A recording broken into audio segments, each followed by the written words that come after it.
Labvakar, pirmajā adventas nedēļā. Cerams, ka jūs mājās vainadziņš jau gatavs. Ja nu tomēr vēl ne, tad iedvesmu varat smelties no kāda Latvijā pazīstama komponista. Viņš kopā ar dombiedriem vēstules raksta mūzikā un prot pagatavot adventas vainadziņu 2 minūšu laikā.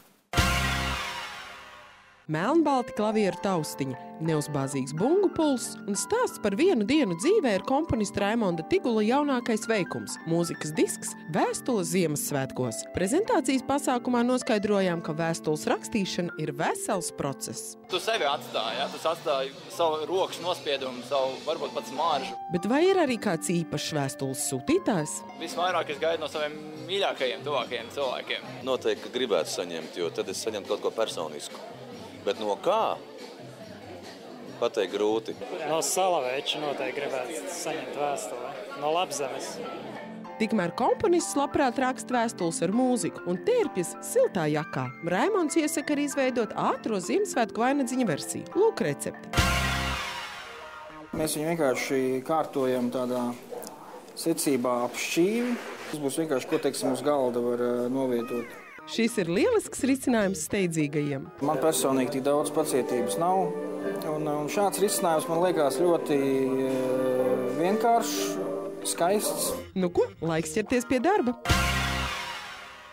Vienkārši ar izdomu un salīdzinoši ātri var izgatavot arī Ziemassvētku kartīti, ar ko iepriecināt svētku laikā. Izrādās, lai taptu kartīte, nav nemaz uz veikalu jāiet. Visu var atrast mājās. Topā ir ekostiliņš. Kaut vai ārā var salasīt zariņus, mežā skuiņas. Jebko, ko var atrast mājās, var no diegiem taisīt.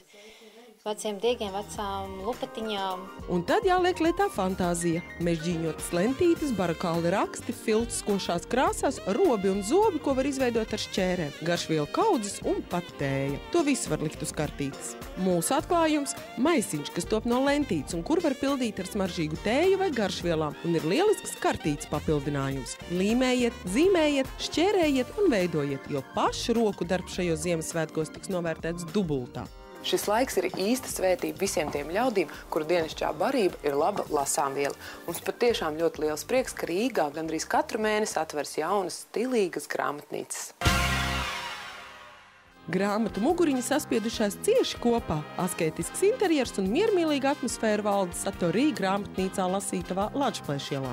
Baltajos plauktos, kā vēstīja uzraksti, ir lietotā proza un dzeja, pašpalīdzība un padomi, latvieši un pat dāvana. Tas nozīmē, ka grāmatas, kas atrodas dāvanu kastē, ir ņemamas līdz bez maksas. Lai arī grāmatnīcas saimnieki iecerējuši, ka ļaudis labprāt grāmatu no vāka līdz vākam var lasīt uz vietas, rīdzinieki esot visai skrejoši ļaudis un labprātāk grāmatu pērk un nes uz mājām. Salīdzinoši maz cilvēku nāk šeit lasīt un pavadīt laiku. Taču es domāju, ka tā ir tāda taciņa, kas ir jāiestaigā, jo mums nav daudz piemēru līdz šim Rīgā bijis. Taču, kad pie rokas naiva apaļa tējas krūze un rokā atbilstoša literatūra, jaunajā grāmatnīcā var pavadīt nevienu vakaru. Tikmēr jaunu veidolu ieguvis ar kāda Mākslinieku savienības nama telpa. Te izkārtots varenglītes grāmatas, žurnāli un katalogi. Te vietiņā ar nosaukumu Luka Buka rosās arhitekti. Ideja šādas vietas izveidēja esot bijis racionāli. Esam kopā uztaisījuši jau vairākas grāmatas un sapratām, ka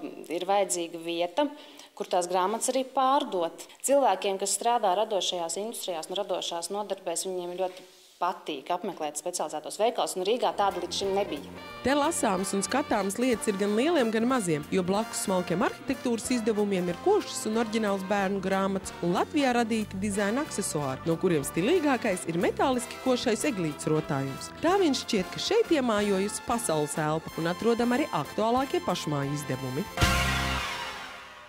To, ka Rīga ir īpaša pilsēta, pierādīja arī jaunā ceļveža un Azora Travel Guide Rīga prezentācija Berga bazārā. Asketiskajā un mākslinieciski nepabeigtajā grāmatā atrodams citādas Rīgas vietas. Mēs mēģinājām tiešām parādīt Rīgu kā unikālu, ļoti interesantu, ļoti daudzslāņainu pilsētu. Gaumīgās fotogrāfijas, koncentrētie apraksti un aktuālākās adreses ceļvedī mudināja izzināt, kuras Rīgas vietiņas iedvesmos sanākušos ļaudis. Tā ir jūra, lauki, parki. Tā dzīve un tas puls, kas Spieģeros sāk rasties.